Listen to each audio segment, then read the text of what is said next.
Assalamu alaikum warahmatullahi wabarakatuh. Mimi ndio mwenyekiti wa bodi ya wadhamini BAKWATA Taifa. Nipo katika mimi pamoja na wenzangu tupo katika katiba, kwa maana kwamba katiba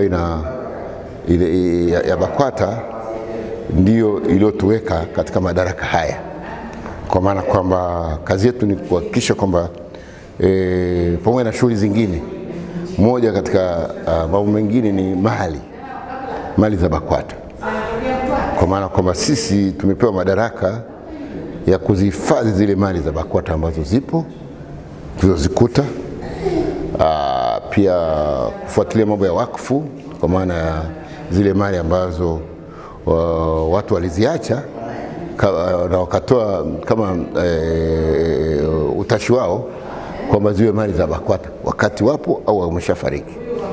Zile mali zipo, zinaitwa ni wakfu. Pia kazi yetu nyingine ni kuhakikisha kwamba mali za BAKWATA hazifujwi, haziibiwi. Tunaziratibu, tunazijua kupitia viongozi mbalimbali wa kila mkoa nchi nzima, na kuhakikisha kwamba hizo mali zinajulikana na kwamba hazipotei ovyo.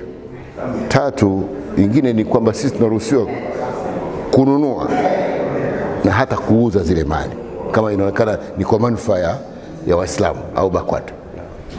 Kwa hiyo hizo ndio kazi ambazo tunazo.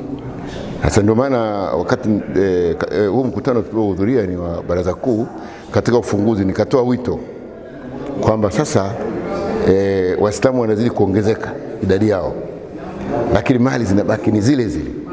Sasa ni kwamba uzuri serikali yetu inatoa fedha kwa ajili ya kupima maeneo kama vile maeneo ya ardhi kwa ajili ya matumizi mbalimbali, shule, zahanati, hospitali ambazo BAKWATA inatakiwa kuwa na shule zake na zahanati zake na hospitali zake.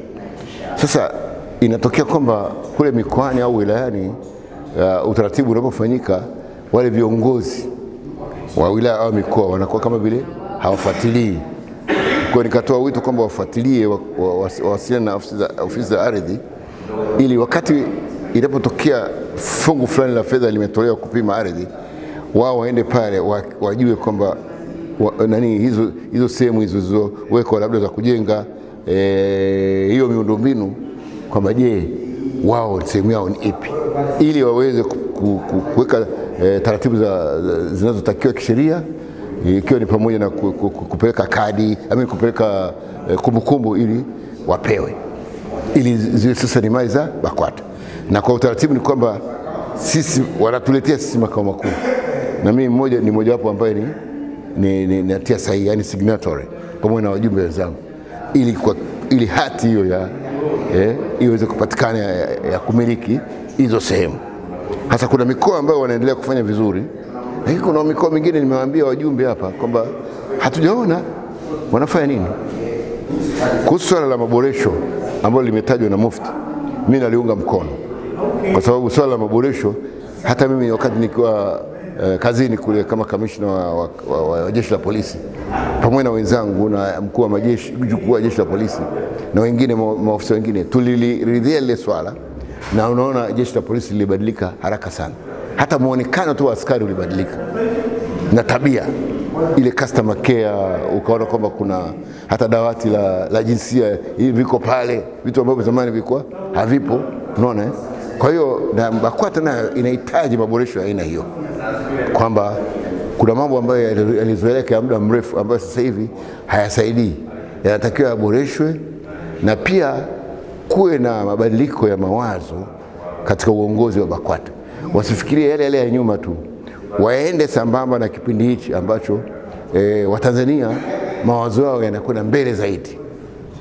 Kwa hiyo inawezekana kuwashirikisha wananchi ili kuweza kuingia katika haya maboresho, kufanya semina, makongamano na vitu mbalimbali ambavyo vitaleta mahusiano kati ya uongozi wa BAKWATA na hawa ambao ni wananchi wa kawaida au waumini au Waislamu. Hiyo ndio inaleta maboresho, lakini maboresho ambayo hayana waunganishi viongozi wa juu na waumini wa kawaida sio maboresho. Lakini vile vile mimi namkubali sana mufti wetu Dr. Alhaji Sheikh Abubakar bin Zubair kama ni mtu ambaye ni wa mabadiliko.